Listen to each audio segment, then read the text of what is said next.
A few people, I'm sure some people will just kind of sit and listen with their cameras and mics off, but it'd be great to, see some familiar faces and hear some stories, and you guys can ask some direct questions. So it'd be great to get some engagement if you want to turn your camera and mic on, but totally respect if you need to just listen. We're here, Mike. Okay. Yeah, I was gonna say Love it. I'm fully This is all, engaged. this is all we need. There we go. Happy There's to turn Chad. on a camera. Hey there. There he is. Thanks for joining us, man. Yeah, of course. Nice to have a fellow gray hair with us. Yeah, right. So we did explain to Mike that for us it's Friday for our kids. Right. So that's a little different than. Same thing with my daughter. My daughter does not have school tomorrow. So, Oh, really? Okay. yes, that's why she's upstairs by herself, not sleeping yet. So, just so everyone knows, there's probably a 90% chance my 5-year-old daughter will come running downstairs at some point. And I'll do my best to keep it quick. Find a Can't quick wait to solution. meet her. Just throw chocolate in her face. That works Yeah, generally. every time.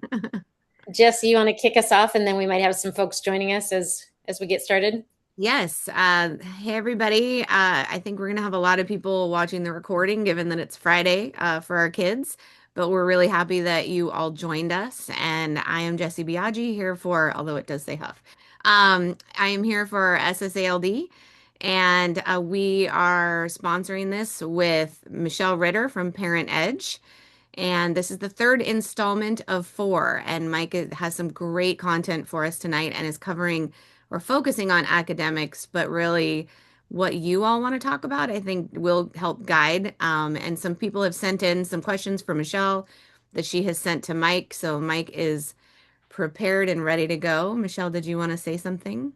Yeah, I just wanted to welcome everyone. And for those of you who might be joining us for the first time, I wanted to introduce Mike McLeod. He's with Grow Now ADHD, a national, international speaker who focuses on parent coaching, executive functioning, and social executive functioning. He is the author of a few books and workbooks, which we have on our website links to if you are interested.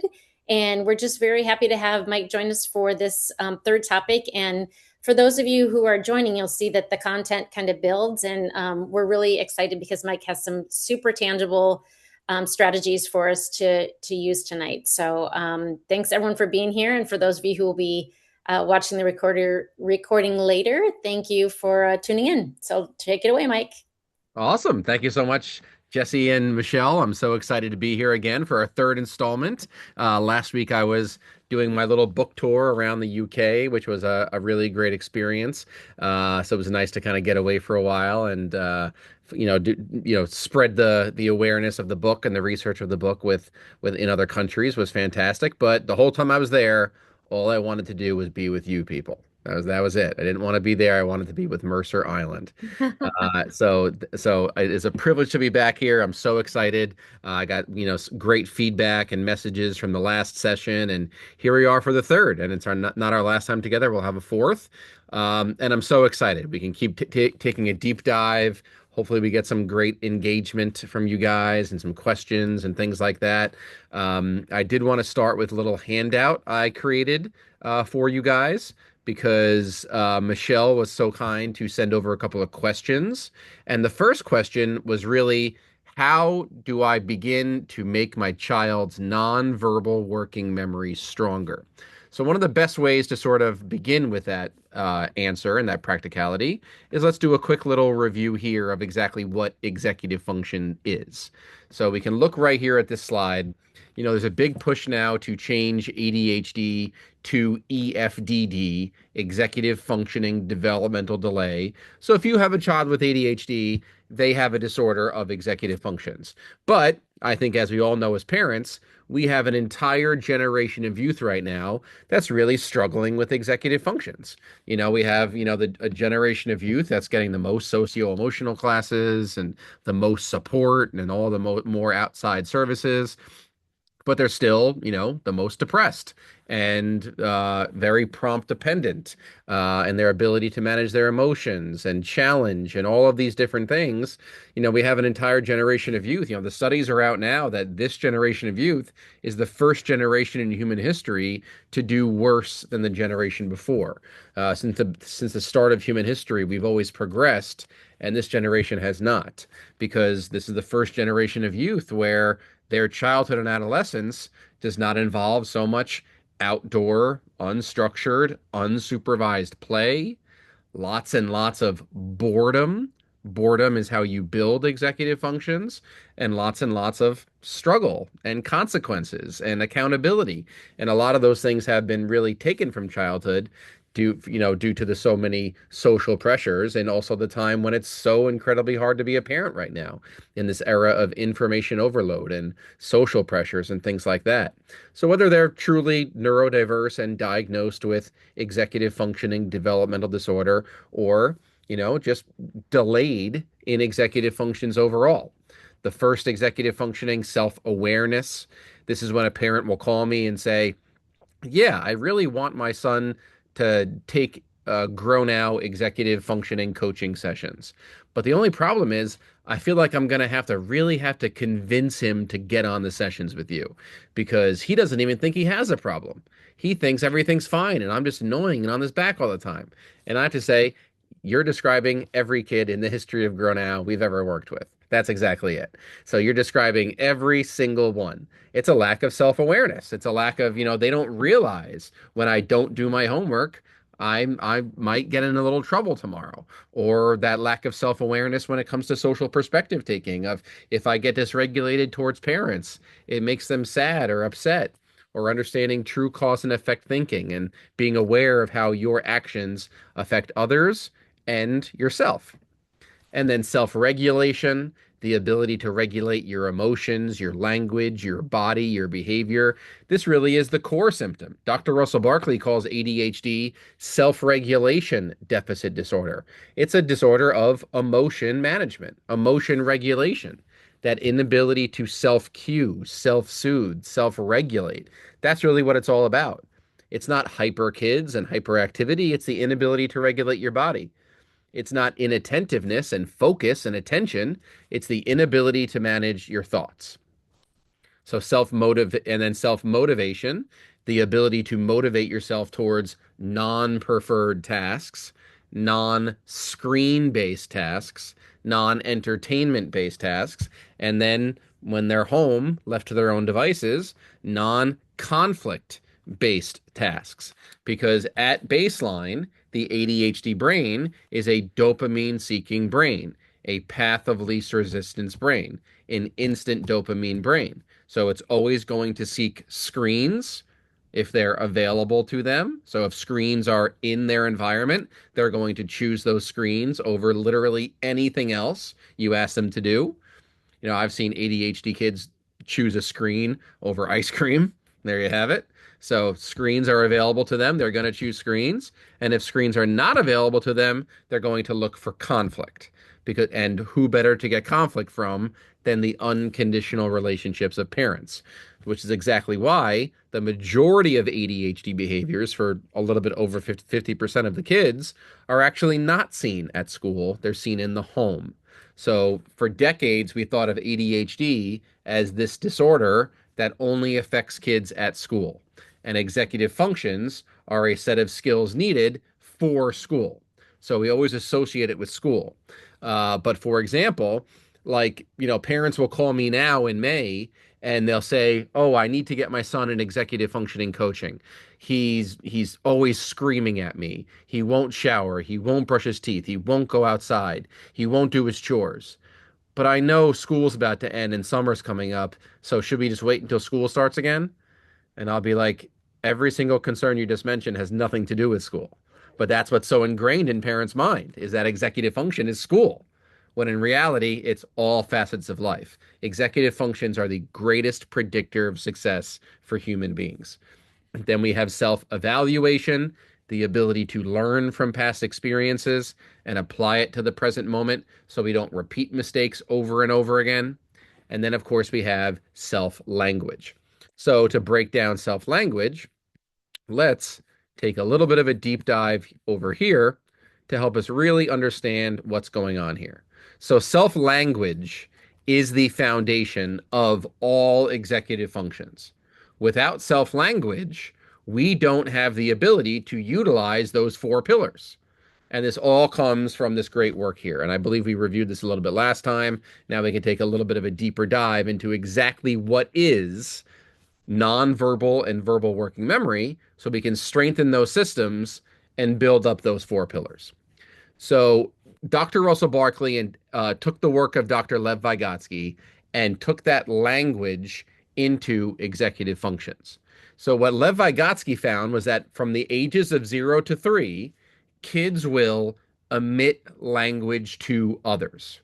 There is not yet a voice inside of their head. All they're doing is just expressing language externally, expressively to the world around them. And then between the ages of 3 to 5, kids will begin to aim language towards themselves. But it's all out loud, it's all public. You can hear a 3, 4, 5-year-old talk to themselves, but it's all out loud, it's all expressive. It can be heard, it can be measured. They're talking to themselves out loud publicly. And then between the ages of 5 to 7, we start to see the beginning of internalization, privatization, where right around 5 years old, like a 4-year-old will be playing, and the whole time they're talking to themselves, and you can hear it. You put a 4-year-old to bed at night, you put your ear to the door, you hear them talking, even though nobody's there.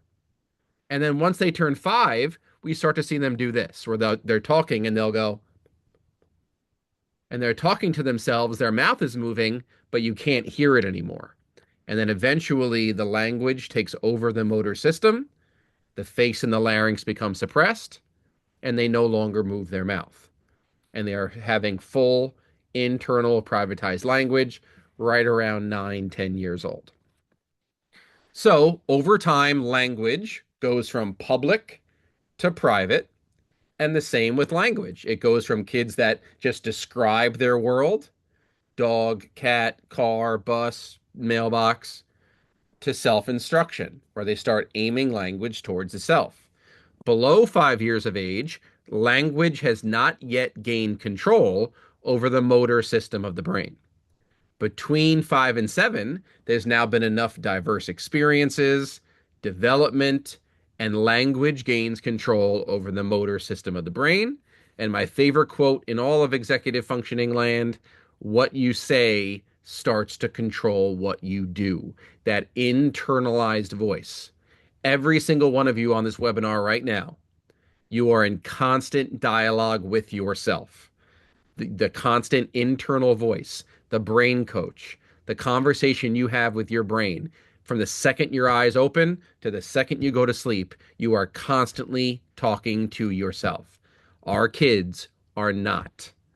And that is prompt dependency. That is you as the adults having to be their executive functions. That's the teachers at school having to repeat directions, having to chunk things out, having to explicitly teach how to study, having to explicitly do all these different things because they don't have that internal privatized system that drives independence. Executive functions are true independent skills. It's not messy backpacks, messy folders. It's the ability to do things with nobody's help. And kids today need so much help, it is burning parents out. And teachers aren't getting the training to teach these skills. They're focused on the academics and the standardized tests. But we need these skills because they are the foundation of all learning. Without executive functioning skills, there is no academic skills. Because executive function skills will always be a greater predictor of success than grades and homework. Always. There's a lot of really successful people out there that did really bad at school, but had strong executive functions and found their way. Lots of people. And many of them are CEOs, bosses, directors right now.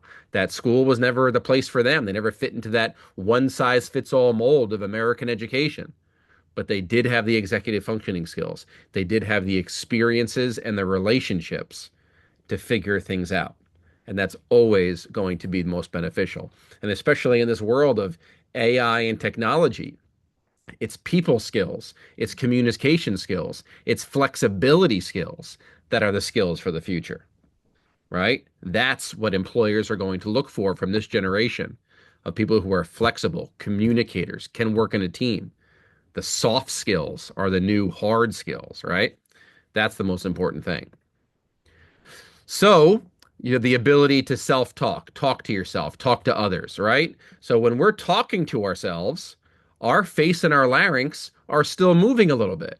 And we know this because Dr. Russell Barkley and his team did these fascinating studies where they placed little electrodes all over the cheek, all over the larynx, and they asked people to engage in internal privatized speech.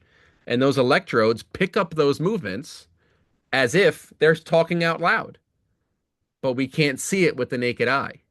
But those impulses are still there. And it's the same thing with visual imagery for sports performance. You can place electrodes all over someone's arm and ask them to visualize throwing a ball across the room. And just from the power of that visual imagery, those electrodes pick up those impulses as if they did throw the ball. That's the power of the internal language, nonverbal working memory system. And this is exactly what we're talking about for internalized language. So as kids continue to acquire language from birth to 18, we acquire executive functions right alongside of it.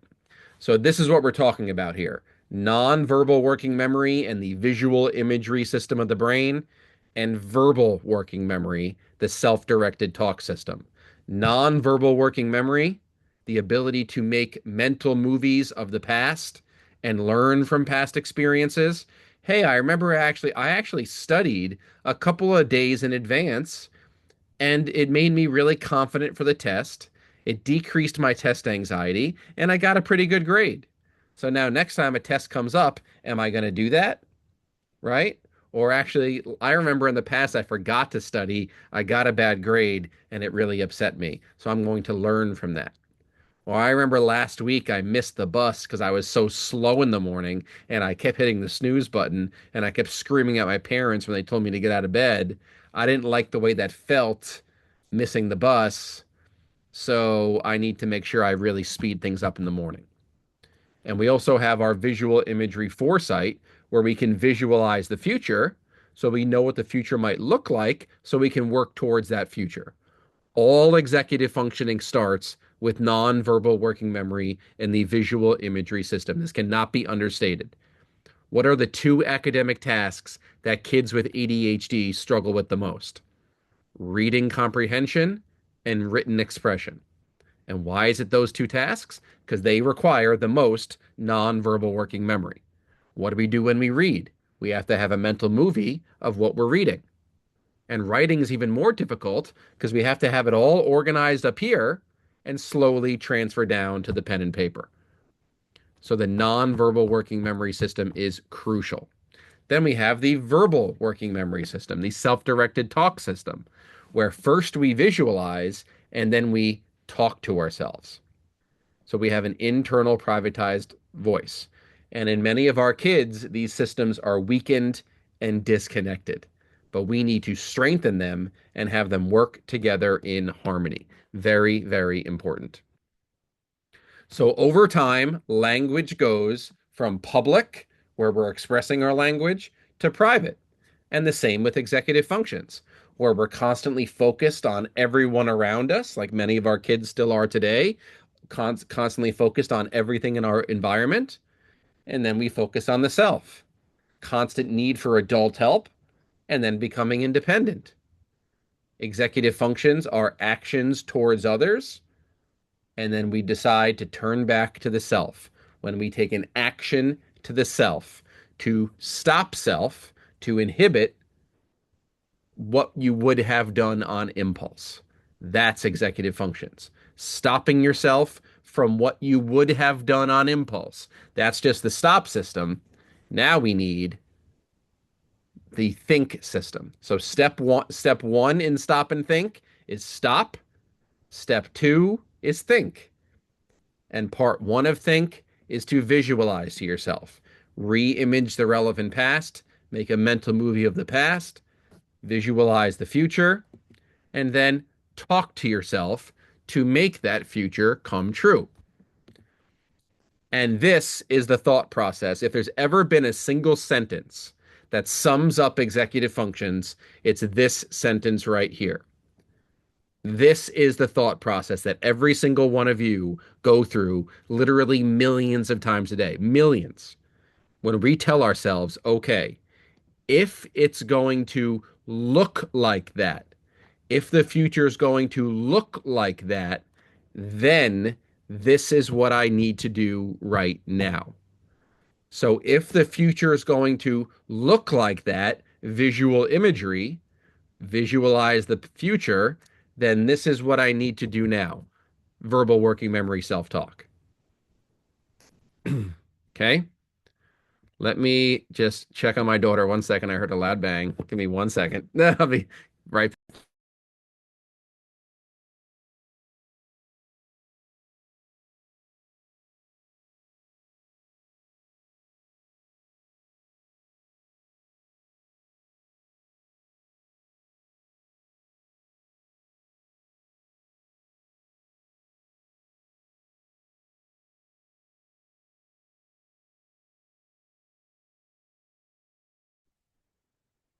Well, Mike has stepped away. I just wanted to give a quick invitation. If anyone is interested in meeting with parents who have been watching this series, Parent Edge and SSALD are hosting a parent circle, which is just a smaller discussion to talk about what we've learned about and kind of support one another.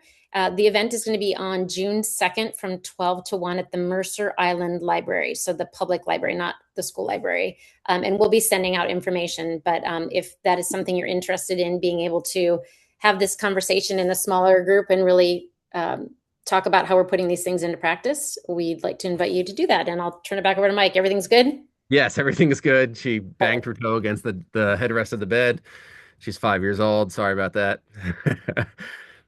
Her mom is at a book club right now, so she's upstairs on her own. My apologies. So if the future is going to look like that, then this is what I need to do now. So visual imagery and self-talk must work together in harmony.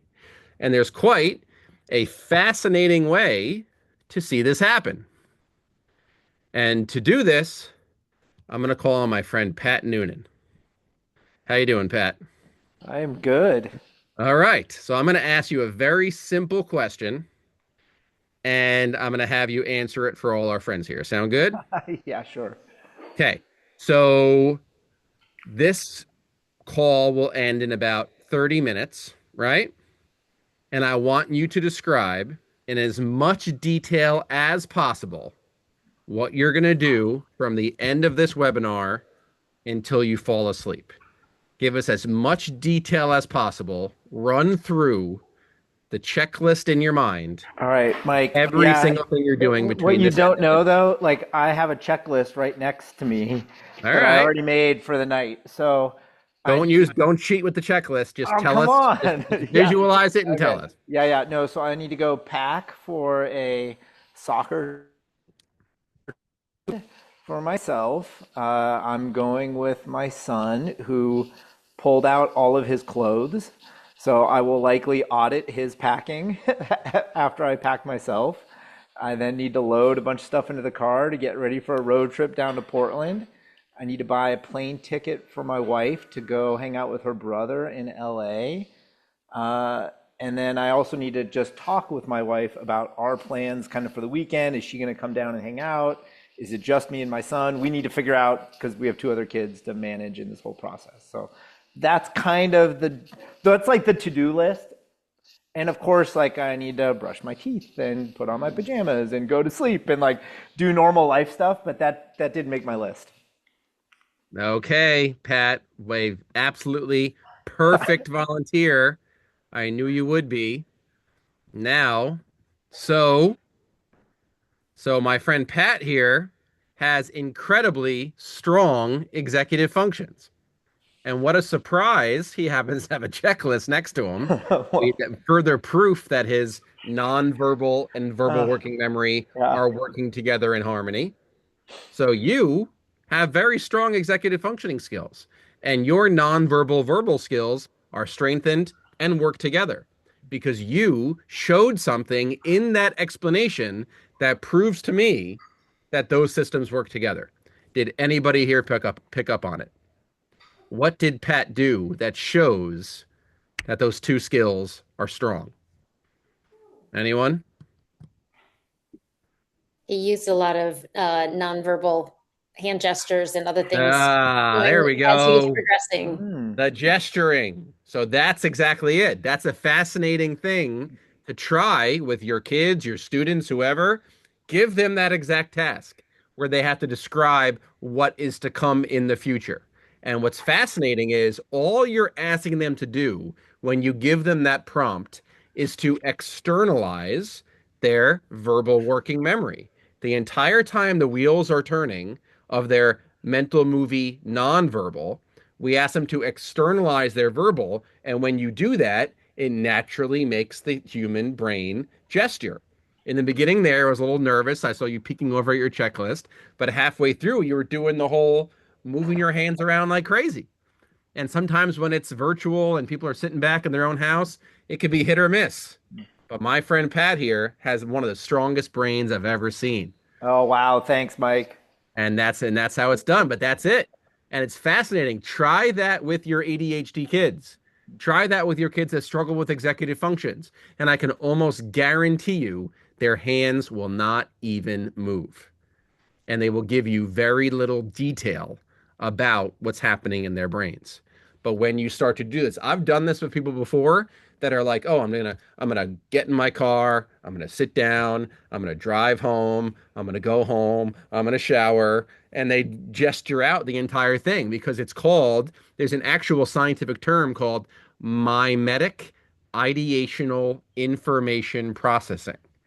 And to shorten that, it's miming.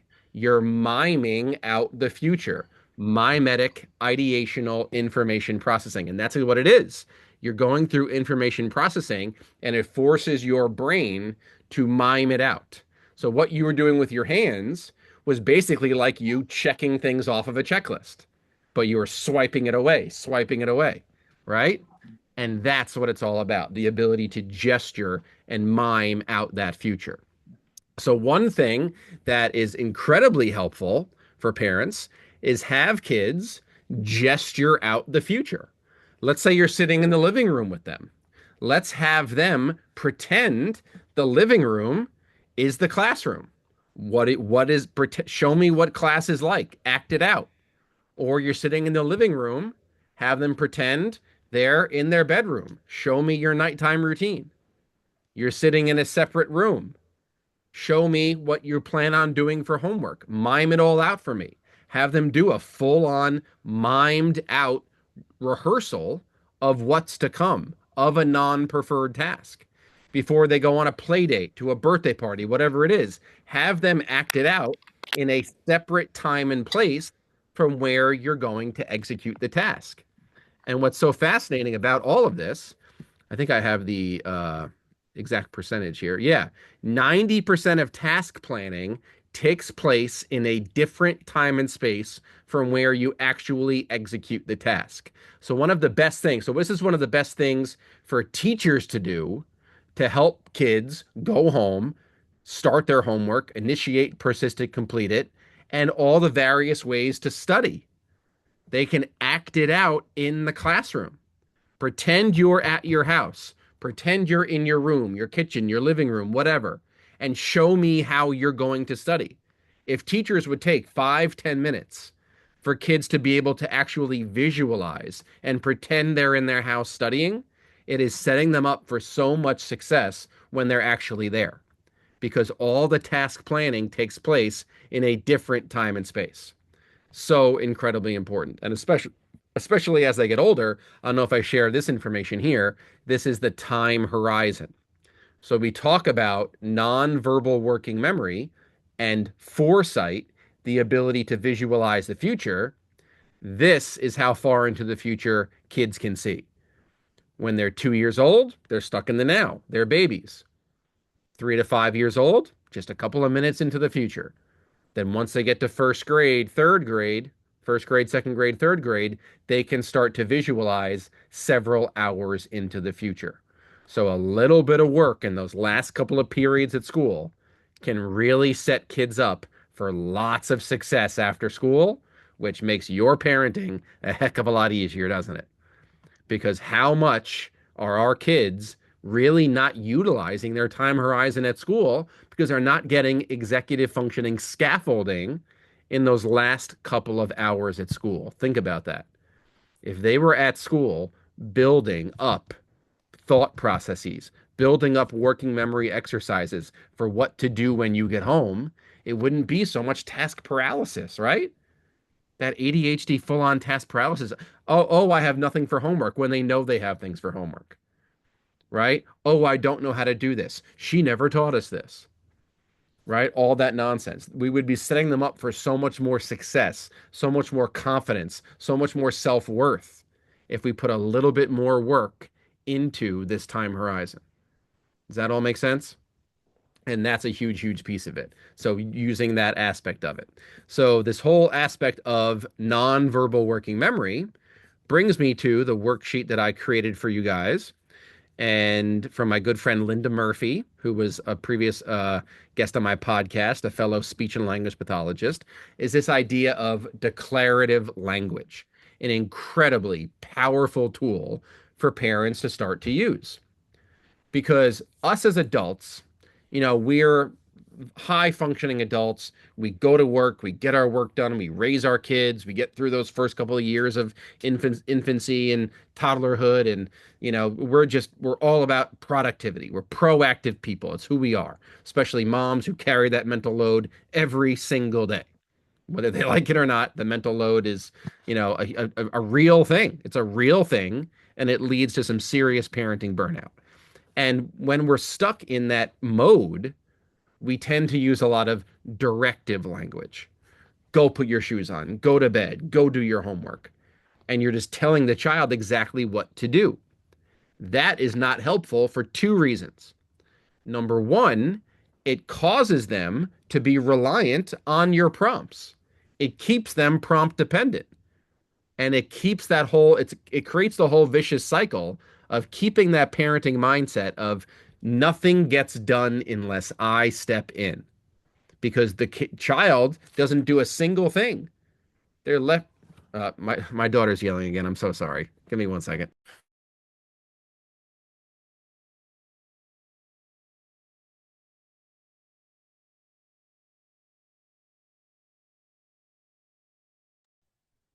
While Mike is tending to his daughter, I'll go ahead and put in the chat that document he's sharing. It's really got some great information. Just figure out how to attach it here. It's kind of reminding me of during COVID when we were all working from home and kids would pop in on our meetings. Goodness. Gotta love live TV, guys. Okay. So I told her next time, just come down. So she'll hopefully come down. You guys can all meet her. Okay. So directive language keeps them prompt dependent on your directives. So it promotes prompt dependency. But even worse than that, we know that kids that struggle with executive functions, ADHD, are negative attention seeking. They get a lot of dopamine from negative interactions and having an audience. I'm out of breath from running upstairs. But overall, so when you tell an ADHD child, go put your shoes on, directive language, you're giving them a fork in the road. They could put their shoes on and hear a quick good job, or not put their shoes on and have you chase them around the house for 3 hours. They're going to do that, right? Just like when you sit with your child to help them with their homework with the best of intentions, do they end up doing their homework or getting into a 3-hour fight over 5 minutes of homework? That's exactly it. Because that conflict, that audience from that unconditional relationship is far too stimulating. So what we can do instead is you try to be more intentional about declarative language, about using this type of language to build visual imagery skills.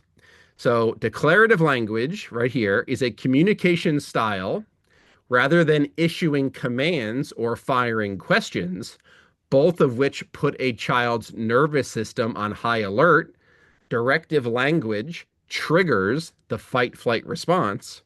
Directive language makes observations, shares thoughts, and notices things aloud. It shifts the parent from director to thinking partner. And that's what it's all about. It builds independence. So the formula here is signal that you're thinking by starting with like, or a thoughtful pause. Use an I statement. I'm noticing, I'm wondering, I'm thinking. Share the observation, state what you see without a question mark, and then give the brain some time to pause. There's power in the pause. There's always power in the pause. We as adults take for granted how quickly we're able to process things. Kids cannot, especially if they struggle with executive functions and their working memory systems are weakened and disconnected. If you guys take anything away from this specific webinar tonight, remember that there's power in the pause. Say things once and wait, because sometimes we get stuck on our own clock. It takes a lot of time for them to think and process. Okay? So morning routines. Instead of hurry up, you're going to be late. I'm noticing it's 7:45 and I'm not sure we're all ready yet. So getting the child to notice what you're noticing.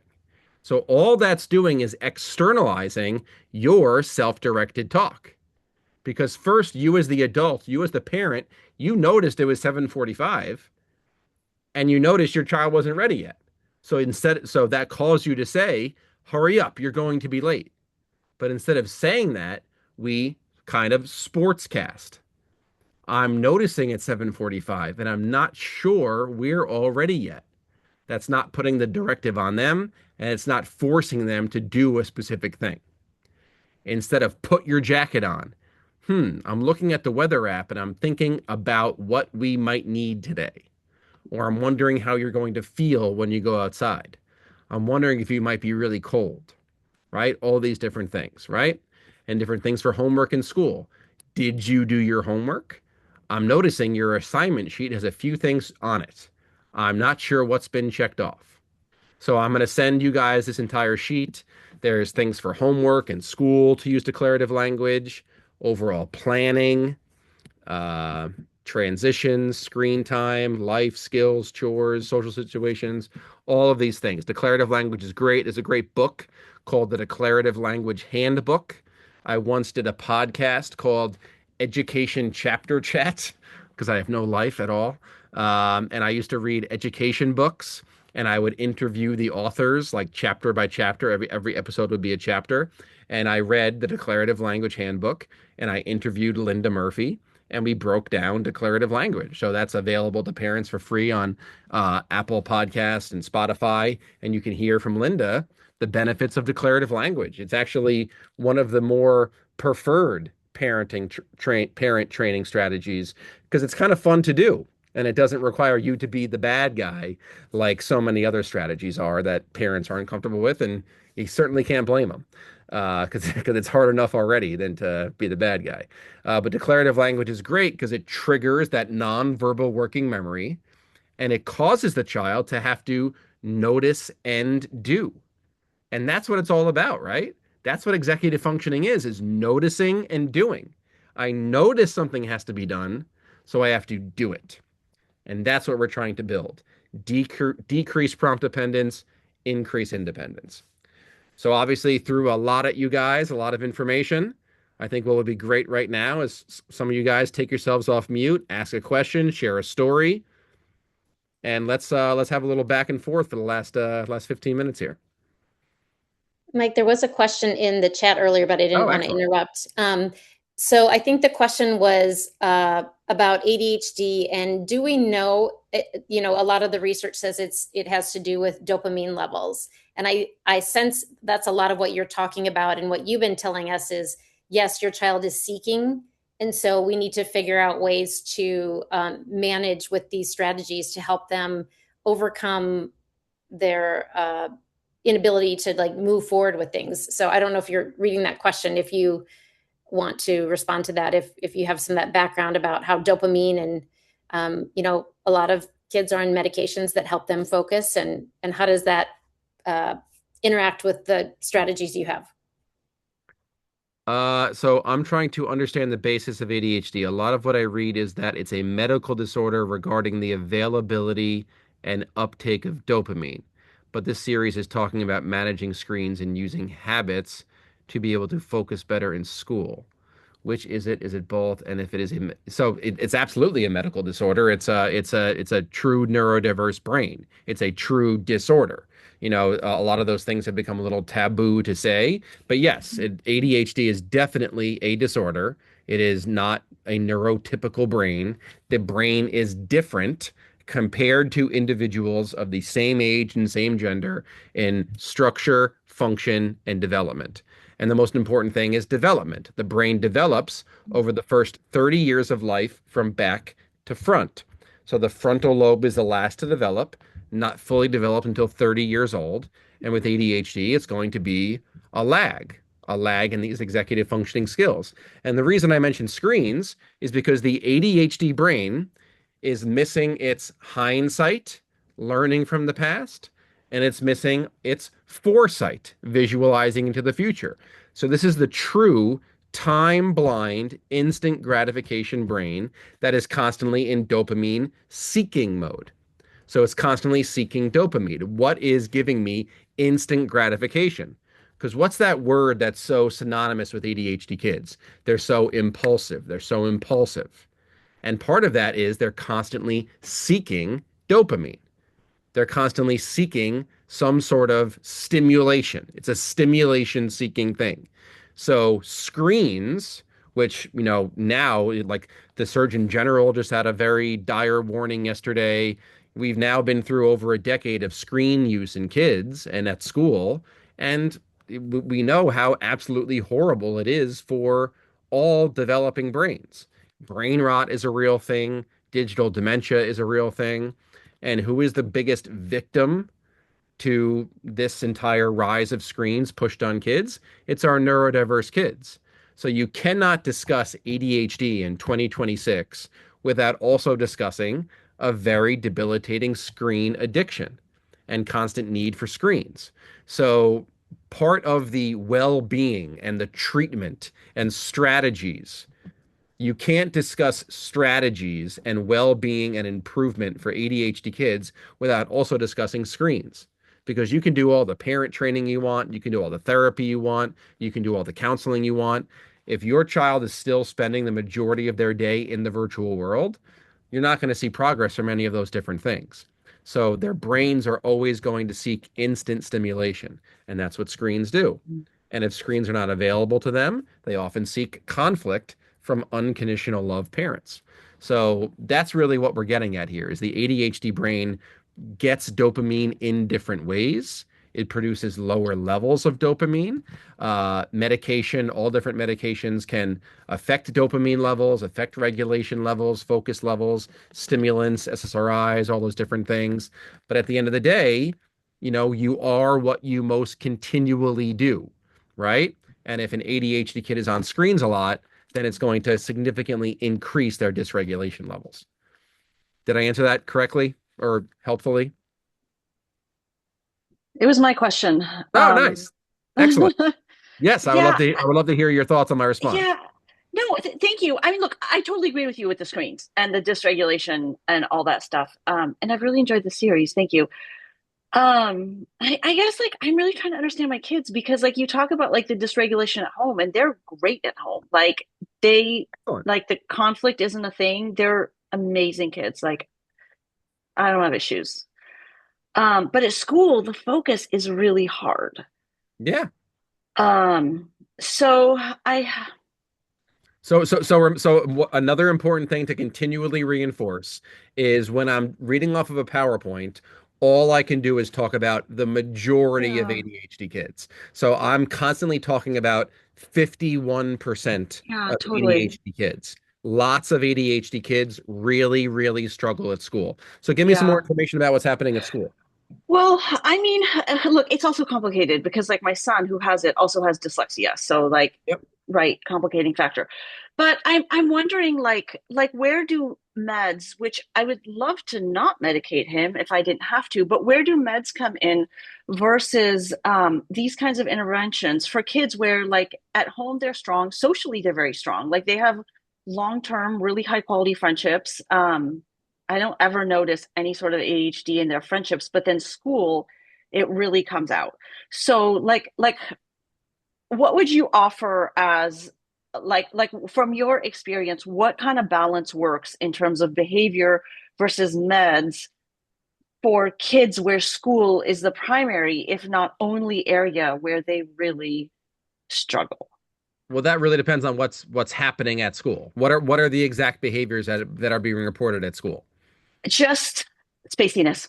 Like the teachers say they're never a behavior problem. Like they don't act out. Cause I'm always like, is it like, are they like um disruptive? And all their teachers are like, oh no, no, no. And they're like, they're great. They're really well behaved. They're just spacey.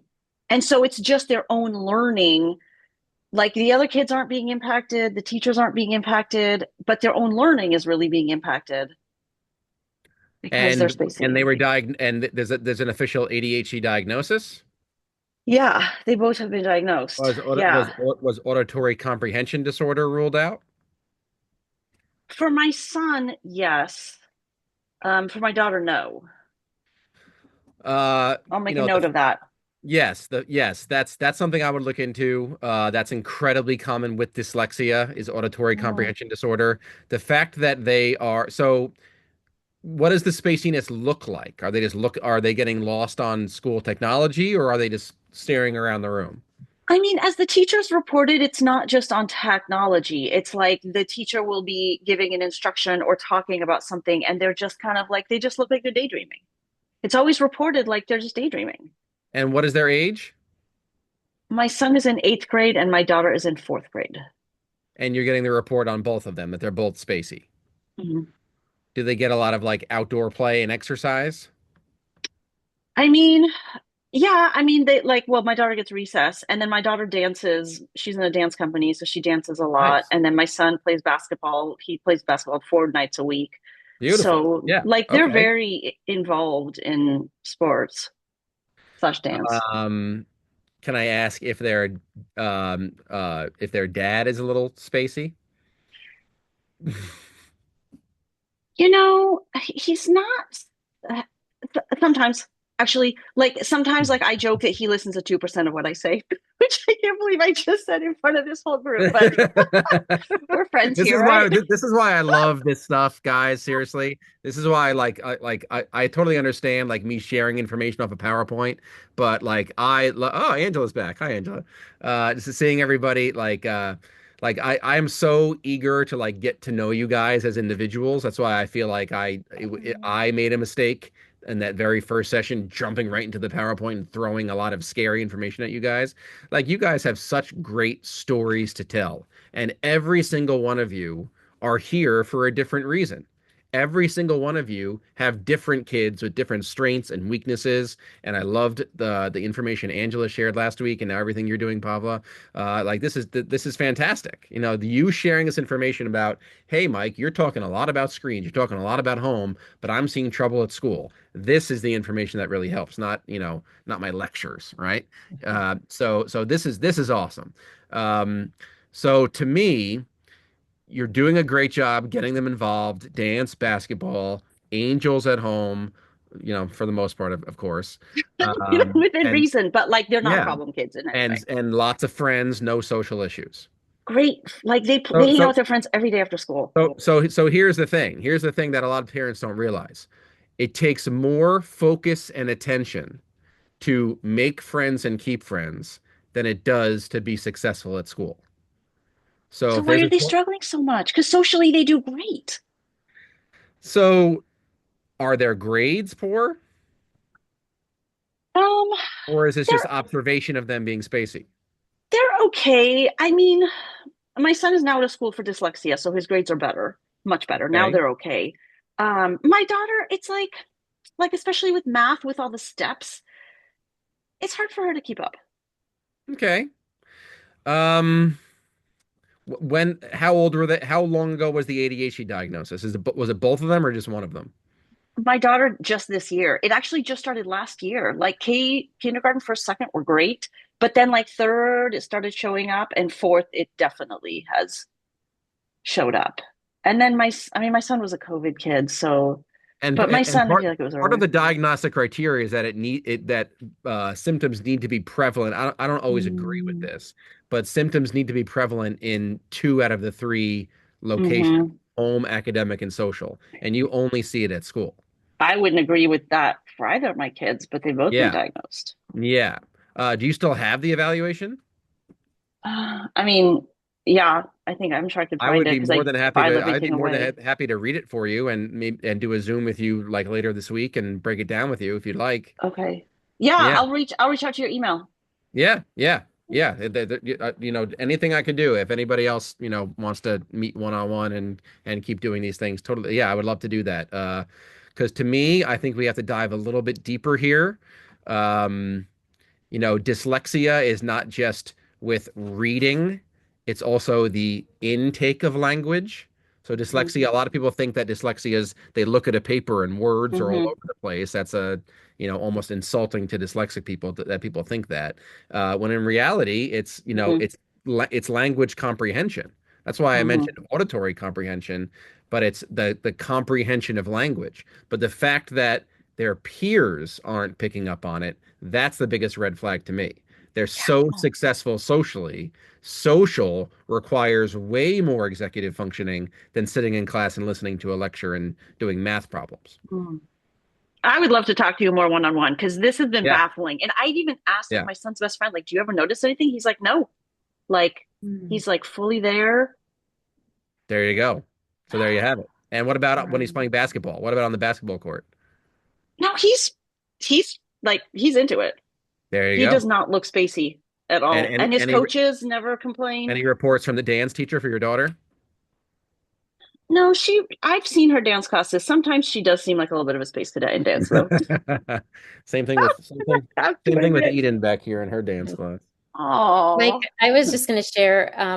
I have been on Mercer Island Parent Edge for a number of years, and we've had this ongoing conversation.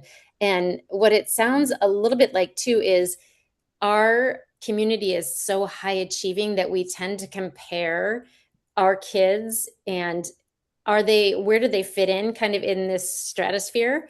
And now that I have a sophomore in high school and a sophomore at college, I am able to remind people with younger kids of like, this is a moment in time.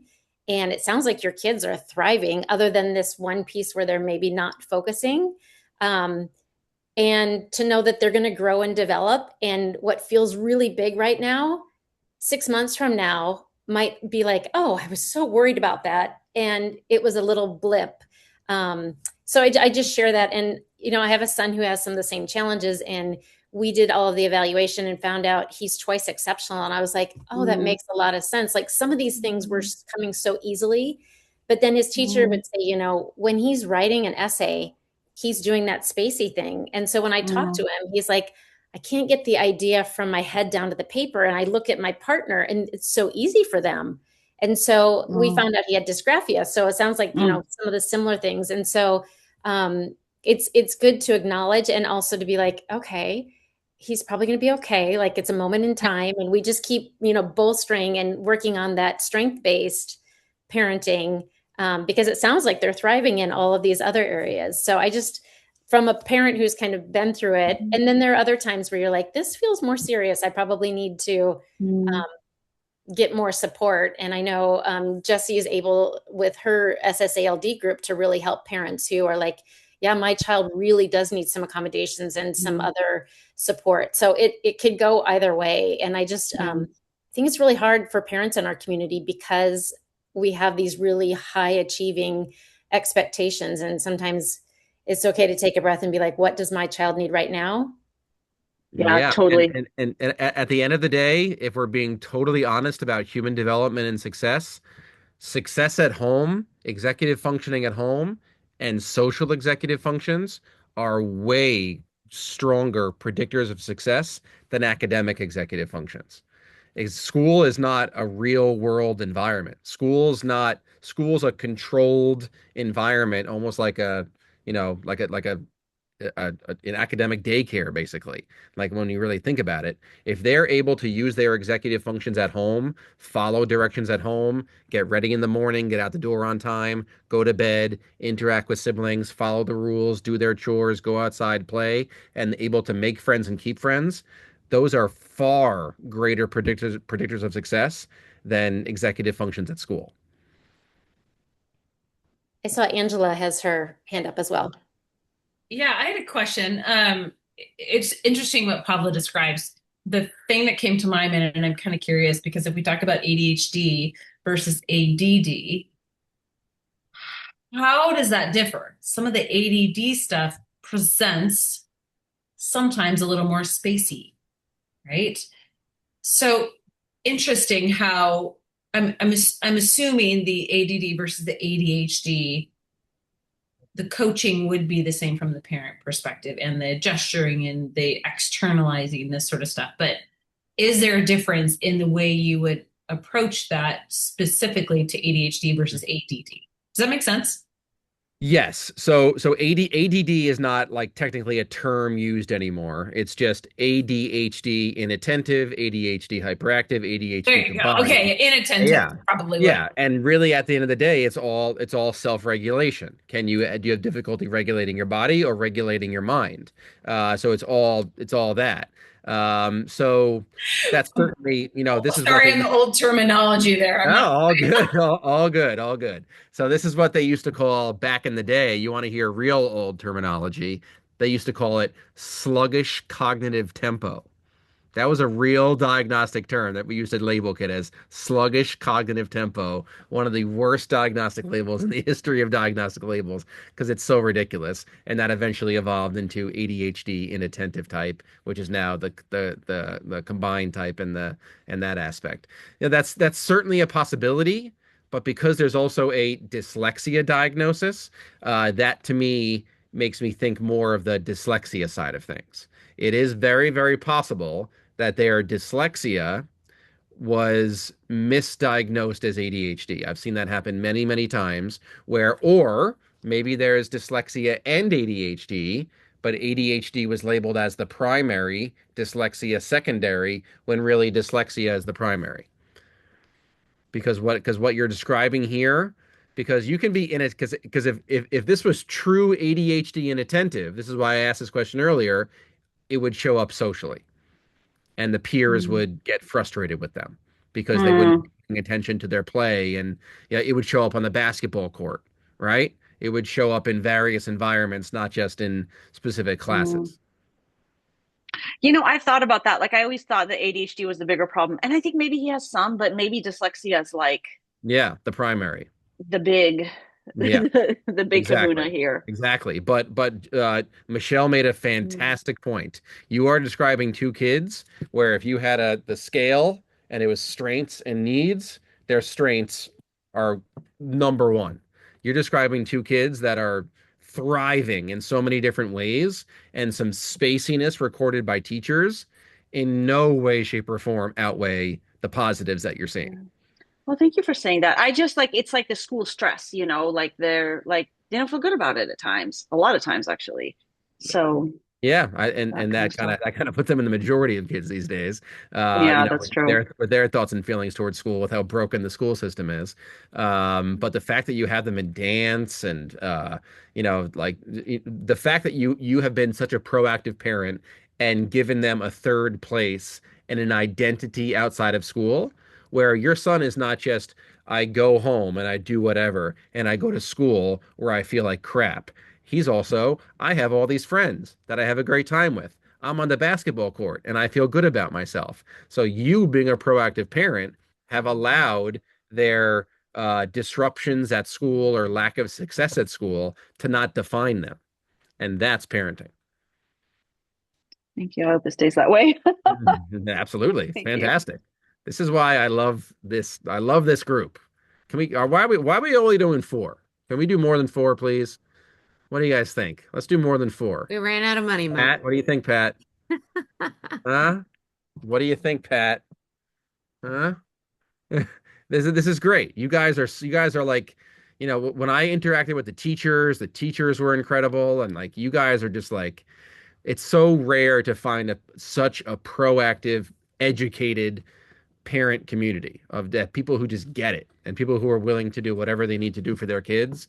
I've just been so insanely impressed with everyone who I've interacted with, and West Coast is the best coast, guys. I can see why the Seahawks won. It will be really interesting to see. Our fifth grader is going to be in sixth grade. Our boy that we've talked about. It'll be really interesting to see because I don't know who else has rising sixth graders, but at the parent night they were talking a lot about executive function training and a lot about teaching him how to do Gator time and write a letter to just a lot more. Did you see that or hear word of that, Jesse? Too. I was really like, yeah, okay, that's what we need right now. Actually, I was kind of impressed and I'm hopeful about it. We'll see. They're putting a lot of focus into executive functioning, and I think it's great to see. And I know that the elementary schools are talking about starting in fifth grade to ramp up those kinds of skills, which I think is also wonderful. So the conversations are very positive. Yeah. Mike, are you introducing your child? I'm trying to get her to come say hi, but she's playing with her Elsa thing. Eden, say hi. Yeah, There you no dice. She's Yeah. immersed in play, which is where she should be. Yes, my apologies for having to run upstairs twice. I didn't know book club was tonight. Now, we're glad that your wife is doing self-care and making Yeah. connections with friends. That's important as well. That's why That's we're right. all here because we need to hear from other parents that we're doing okay. That's why Yeah, we're showing yeah, up. So, you guys are very, very, very impressive. Like, we have to remember the holistic approach to our kids. Sometimes we get so lost. Grades are so easy because they're measurable, and teachers tend to focus a little bit more on the negative than the positive sometimes, right? When you have kids at home that you have a great relationship with, they have friends, like let's really think about this. In 2026, when you have kids with lots of peer relationships, that's worth weight in gold right there, right? To have friends that are not on Snapchat, not on TikTok, not on Fortnite, Minecraft, real face-to-face friends, that's incredible. And that's a sign of strong parenting, where you're not going to fall for that propaganda that screens are social, and I'm going to get my kids involved in things. Like that's really impressive. And grades are never, ever, ever going to define your kids. And colleges are never going to look at eighth grade transcripts, not even ninth grade transcripts. So there's so much room to grow. And like I said earlier, those people skills, those communication skills, those flexibility skills, that's what's going to help them be successful, not memorization of content. one thing we did with Parent Edge not too long ago is we asked parents what their hopes and dreams were for their kids. And it was a really great way to recenter because, especially I think in our time and community, we can get really caught up in we should be doing this, they should be doing that. And if you really stop and think, like, what do you really want for your kids? What are your values?